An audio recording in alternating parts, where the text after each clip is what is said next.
and the stakes for our men and women in blue have never been higher. Your reaction, Ann Dorn, the widow of a fallen retired St. Louis police captain, David Dorn, along with Fraternal Order of Police Vice President Sergeant Joe Gamaldi. Thank y'all so much for joining Cross Country today. And I watched that story of your husband, and it really pierced the heart of the country, because he was a man that was respected in the community, and he had already retired and was doing his job that night, protecting a facility. So I want to play this footage from Jason Rivera's widow, and I want to get your reaction to it. Take a look at this. I know you were tired of these laws, especially the ones from the new DA. I'm sure all of our blue family is tired too, but I promise, we promise, that your death won't be in vain. I love you to the end of time. And you've been there. Tell us about it. I have. It's heart-wrenching to hear her say those words, and it's heart-wrenching that another family has to go through this. I stand by her words. You know, our prosecutor is not doing her job. Prosecutors across the country are not doing their jobs and holding people accountable. The man that murdered my husband was on probation for 2 armed robberies. He committed 1 armed robbery, was on probation, committed a 2nd armed robbery, and was given a 2nd probation. How does that happen?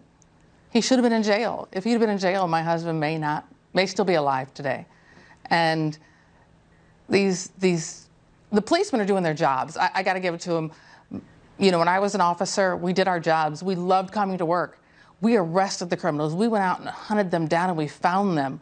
And then to take them to the courts, and the prosecutors don't prosecute, or the judges give them light sentences for the violent crimes they're committing. We have to make crime illegal again. It's ridiculous that criminals are walking the streets. I know in Chicago alone, I was just told, you know, yesterday I was in Chicago, and they were telling me that there's murderers. There's 30 murderers walking the street with ankle bracelets on right now. They should be sitting in jail. They should not be out wandering in the public. It's heart-wrenching to know that these victims' families see these murderers back on the street and wondering if anything's going to happen. Yeah. Sergeant, it seems like earlier, past couple of years, we were having a conversation about citizens when their civil liberties were violated and what we were going to do when there were certain bad actors involved that were a part of the state. But it seems like that conversation evolved to straight up anarchy. And I want to put this graphic up there so you can see, Sergeant, because you wear the badge still, of the amount of cops that have been shot as well as being killed. What is it like being a cop today, sir? You know, I can't even begin to describe what it's like being a police officer nowadays. We have these young officers who are going out there every single day to make a difference in their community, but they're going out there with targets on their back. And let me tell you just how bad it is. We've already had 25 police officers shot this month. That's already a 38% increase over last year, where we had 346 police officers shot in this country. Historic numbers. Ambush attacks are up 150%. The FBI just released a report that said 2021 was the deadliest year for law enforcement for intentional homicides in 20 years. The violence is getting worse and worse, and it's time for Congress to act and pass the Protect and Serve Act, which will make it a federal crime to assault a police officer, because we know damn well that these local rogue DAs, they're not going to follow through on these cases. We just saw what on your previous segment. We have people who have shot a young girl 22 times, and they're out on bond. How does that dirtbag get out? And it's happening over and over again in our communities, and it's driving our violent crime. We just had 15 cities that had their highest murder rates in recorded history.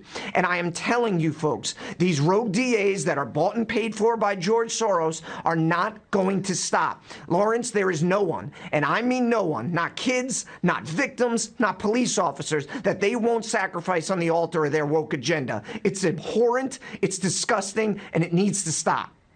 Mrs. Dorn, I know you're still connected with a lot of cops. I only had a few more seconds left. I hear from cops every single day. There are many of my sources.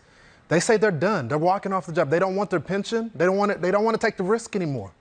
What are you hearing? Yeah. I'm hearing the exact same thing. They're walking away. They're leaving police work altogether. St. Louis City and most cities around the country are 30% down in their manpower, and you can't patrol and protect a city when you don't have the manpower to do it. They're picking and choosing, the calls they can go to, and that could be the matter of life and death for some people. Yeah. Mrs. Dorn, thank you so much for joining me. Sergeant, all the best to you. Our prayers are with you from Fox News Channel. Thanks so much for joining us today. Thank you. Thank you.